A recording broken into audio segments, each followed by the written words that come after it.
more likely to happen yung invasion na yon. That's why they focused on getting the golem first before that orange buff. So okay yon for AP Bren, but the remaining factor would be sinong target ng Harley dito. Harith, medyo mahirap, masyadong malikot. Oy. Sarado, sarado. Oy! Ay, sarado nga! Kasi si Demon kahit ay dumating din.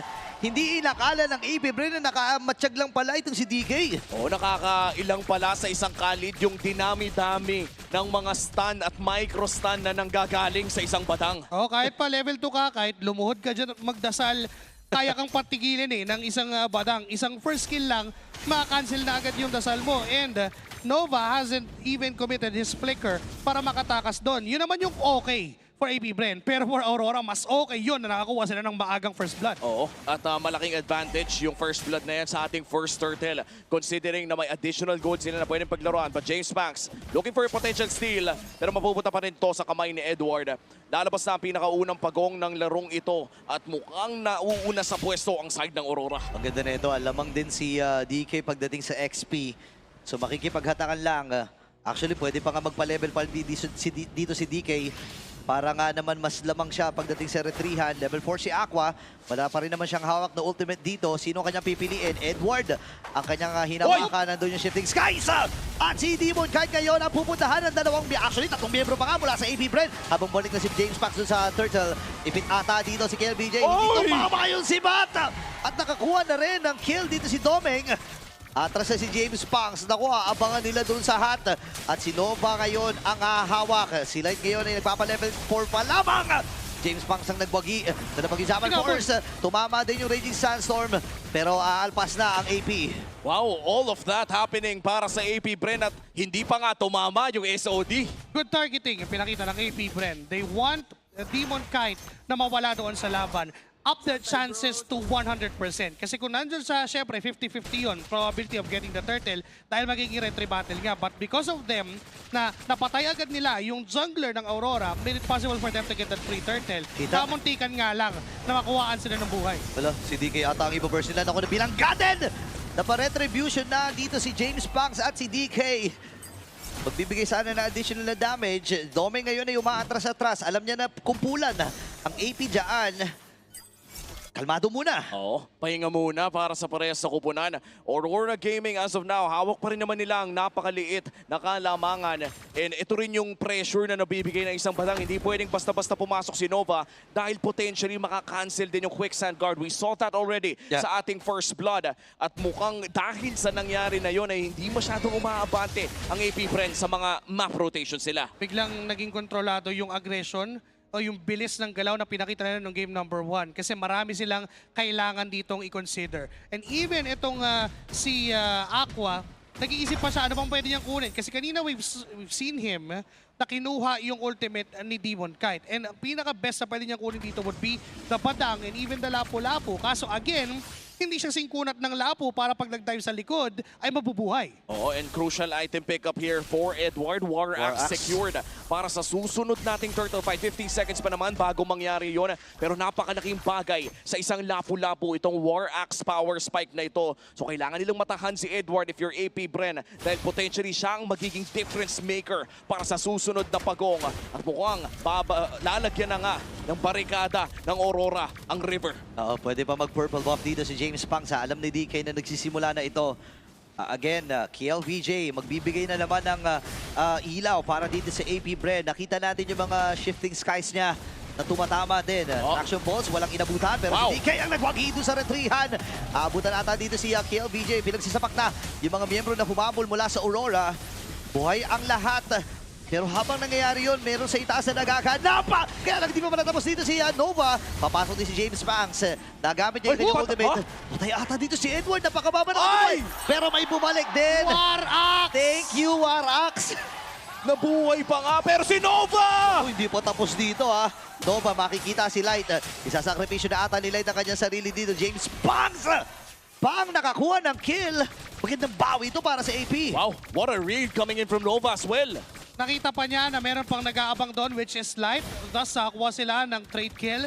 But then, let's talk about Edward with that War Axe. Yun yung rason para kahit papano ay may chance siyang mabuhay doon sa mga ganong klaseng sitwasyon. And there you have it. Nakita natin yung kakarampot na buhay na yun is enough para masustain yung damage ng Deadly Magic. And not just that, even yung Clash. Kasi alam niya rin na mag-group up sa gitna ng laban ang AP Bren. Maraming tatamaan ang skills niya. Yung AoE is enough para bumalik yung buhay niya. Ngayon pa nga lang siya nag-boots, sobrang tagal bago siya nag-boots eh. Oo, inuna talaga yung War Axe at nakita din natin na niligtas nito ang buhay niya kanina with that first skill on to that purple buff. Light looking for a potential play. Tinulak na ni Ganda. Shizo. Pero dahil sa pangmamama ni Light, ay mukhang makakalibre yata ng Torre ang Aurora dito. Check niya kagad yung dalawa at hindi na rin nagatubili ang AP Bren na i-atras na lang at ibigay. Pero wala atang ibibigay na purple buff. Susubok sana dito si Aqua pero may retribution kasi si DK at tagumpay sila sa plano ng pagnakaw. Oo. 20 seconds bago lumabas ang pinakahuling pagong ng larong ito at yung 500 gold lead kanina ng Aurora ay lumobo na to a 1,000. Hindi pa naman ganun kalaki pero mukhang nakikita na natin na kumukunat na ang mga miyembro ng side ng Aurora Gaming at pahirap na ng pahirap yung window ng AP Bren na humanap ng kill. And even sa mga objectives. Kasi ang pinagkaiba ng Assassin Jungle sa Fighter Jungle or Tank Jungle, yung Tank Jungle, mas gusto nila sila yung nagsisimula ng mga objectives tulad ng ginagawa ni Demon Kai.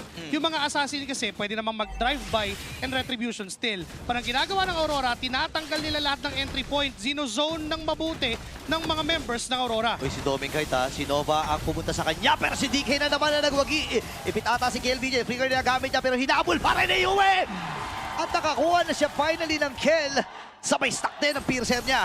Flicker, jetpack papasok at mukhang nahanap pa nga sila si Nova. Flicker. Pero makakatakas din ang kalid na ito. At mukhang kakalma sila ang trade. Wala. Ay yung Moskov na makakapag-push sa baba. Nova trying to survive Ay! pero wala nang makakatakas pa mula kay Domingkite. At tuloy yata ang laban dito. Tulong. Hindi natin na, buti na lang. Tinamaan nung Terrify mula dito kay Aqua. At umuwi na rin naman actually dun si Oy! Chizu dun sa may bottom. Tatakas na rin si Aqua. Nagamit niya yung kanyang Landshaker. Demon Kite. Ang problema nga lang, wala kasing physical damage na buo dito si Aqua para ma-maximize yun eh. Oo, hindi niya ma-maximize ng just like what Edward has been doing sa kanyang Bravest Fighter. For AP Bren, ang hirap sabihin na okay lang kasi nakaka-split push naman yung Moskov. Kasi hanggang kailan? Oo. Hanggang kailan sila mag-rely on that split push? Hanggang kailan na apat lang silang lumalaban at tinitiis yung mga members ng Aurora? Kasi as early as now, 8 minutes in, ramdam mo na yung need for a Moskov. Ramdam mo na yung need for another layer of DPS. And for AP, kailan pa? 2 items na meron itong si Shizu. Isa pa yung kailangan niya, DHS pa, para mas makuha niya yung percent health damage against dun sa Baksha and even dito kay Edward. At kadalasan, no, talagang it goes hand in hand kapag meron kang split pressure, kailangan meron ka ring mga kakampi na kayang bumili ng oras para sa'yo. And so far for AP Bren, hindi sila masyado nakakabili ng oras. You have a frontliner. Yes, you have Khalid. You have that KLBJ Sora pick. But then again, lagi nagsisimula yung mga laban every time that they go in. And AP Bren, kailangan talaga nila itong damage na nanggagaling kay Shizo. Kaka-power spike din lang. Golden Staff secured 1 minute ago para kay Shizo at lalabas na rin ang pinakaunang Lord ng laban na ito. Ang tanong ngayon para sa Aurora, do we go for this Lord o yung Torre muna ata sa taas ang gusto nila? Ganda ka Shizu. Wala siyang kamalay-malay na tatlo pala ang nakaabang. Actually, binibait lang ni Domingkite. Nakikipag-ambahan lang siya doon. Finally, nabasag na yung Torre doon o yung inner turret. Pero sabi ng AP Bren, sige, try kaya nating i-burst, try nating hawakan. BJ nag-aabang ng pagkakataon, shifting skies. Wow! Wow! Tatlo! Okay, mapapahot naman dito si Domingkite. Doming! Nagamit yung kanyang Examine Force. Sapat ata yung healing. Pero ngayon si KLBJ ang pinuntahan ng dalawang miyembro dito ng Aurora Gaming. Sky Pero Piercer! napapalit siya dito ni Yue! Nakakuha na ng second kill dito si Yue. Si Aqua, naku, kulang ng isang AP Bren dito, pre. Binigla na naman ng AP Bren ang Aurora Gaming. Pero nakalamang ang Aurora in terms of the team fight. Aray! At the Lord ang kanilang call. Okay, nagamit na rin kagad yung Deadly Magic mula kay James Pangs. Wala ata siya pagkakataon na makalapit pa. Pero sa tama ba yung si Bat? Kamundi ka pang ma-steal yun. Pero kahit ganun pa man, nice effort pa rin para sa AP. Oo, makakatakas pa rin naman ang Moskov. Still going for the split push play.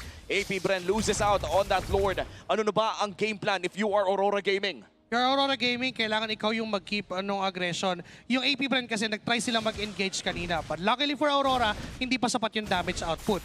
Pero there will come a time na yung lineup ng AP Bren can dish out much damage na hindi ma-handle ng Aurora. And yun yung kailangan pag-ingatan ng Aurora. They have to hold on to this lead and magbasag na ng isang inhibitor turret down top lane. Ma-manage yung mga waves, mabasag lahat ng outer turrets. Kailangan, time is of an essence if you are Aurora dito. Kailangan mo ding sumabay doon sa kayang punishment ng AP Bren. Conceal play though. Okay, nilabag yung Zaman Force. Oh, Ipit! Ipit, ladies and gentlemen, yung dalawa. Ngayon, kailangan na umatras si Aqua. Napakamapuloy na pero sinalubog din.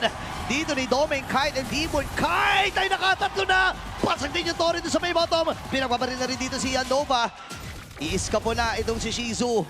Ngayon, naglilinis na ng mga Torre ang Aurora, pre. Oo, at may Lord pa sila doon sa may bandang itaas. 10 Pushable. segundo mahigit ang hihintayin ng AP Bren para makumpleto sila muli. Kaya. May Holy Shields pa naman. SOD na gamit na rin. Zaman Force nila pagna ni Grabe. Doming Kite. At gusto na ata nila i-base lock to, pare. Okay, 1 second para kay James. Mabubuhay na rin siya. Pero quick sand guard para dito kay Nova.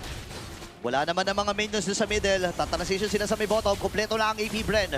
Si Shizu ay sasama na rin doon sa mga naghahanap. Kanina pa rin kasi siya hinahanap ng AP. Ngayon pa lang siya sasama at magpaparamdam. Pero hindi na kailangan kasi umatras na rin ang Rory. Nagsimula lahat sa anti-split na ginawa ng Aurora before that Lord. 3 miyembro yung nakatoka doon sa Moscow bago pa man magsimula ang lahat. Expanding Rivers to, mabilis sila makakapunta doon sa objective. And yun yung time na nung nakita na nila si Shizu sa top lane, teka lang, Edward goes in. Hindi tumama yung Landshaker pero si Ay! Shizu tinamaan! Dalawa yung pinagsasabak dito ni Light! Siya'y mamamatay si KLBJ ngayon. Sasakamisyo ba ang kanyang buhay? Tatama yung SOD. Sino bang mapaka-flicker? Sasama na rin si Shizu. Wala na mga minions dito ang Aurora. Nag-try lamang silang puwersahin. Pero mapapakonsider si Nova. Magsiset up pa sila. Wala naman siyang Raging Sandstorm. Pero hihinga muna ang AP Bren at aatras ang Aurora. Flicker play coming in from Light, securing a kill on James Pax. At sa tagal ng CJ mula sa Aurora, 30 segundos na lang ang aantay nila para sa susunod na Lord. Pwede nang daanin agad sa isang malinis na sistema. Slow push doon sa long lane, clear ng short lane, tapos abang na agad ng posisyon. Zone na agad mula kay Edward and even dito kay Light. Good setups pa yung nakikita natin. So, for AP Bren, kailangan muna nilang maglubay doon sa mga ganong klaseng positions kasi kapag nakita at nahuli, nagbigay ng information na wala doon yung Moscow, wala doon yung Harley, Blitz Lord, pwedeng madaliin ng Aurora. Oo, at mukhang mamadaliin na talaga nila to. Hindi na nila kailangan pang isipin kung may magko-contest pa. Nakikita naman na nasa base lamang ang AP Bren. And they're going for the blitz. Ilista nyo na ito. This is going to be a Lord secured para sa Aurora Gaming. 13 minutes in. Kailangan dumipensa ng AP Bren. Si Light nag-aabang ng pagkakataon. Di siya alam. Alam ni Light na nandito na si Demon Kite ay nandun na at pinagsasabak din with that whisk crack, ladies and gentlemen. Wala na naman si James Max. Ganon kabilis lang. No one checked that bush. At nung nakita nila, Harley lang to, iniwan ang kasama. Go na! Makakarating naman! Sinipon kahit makakagulong naman sa in enough yung damage output to deal with now. Lord is on the top lane. Oh no, 6 dito ang Aurora kasama ang 6 man of the year na Lord. Sa may itaas na bahagi, 4 ang miyembro para sa AP Bren. 12 seconds para kay James Pax. Yung kakalmahan lang nila, pa-available na rin yung flicker dito ni Light. Nag-aabang sila pagkakataon. Traction po ay nagamit. May ipin yung dalawa. Wow. Pero Zaman Force, tumama din yung stun dito mula kay Yue. Dalawang yung Zaman Force. Enda mo lang isigaw! At Aqua ay mamamatay at muling magliliwanag ang Northern Light. Clean sweep mula sa Aurora Gaming. At tatapusin ng Aurora Gaming ang kanilang leg 1 of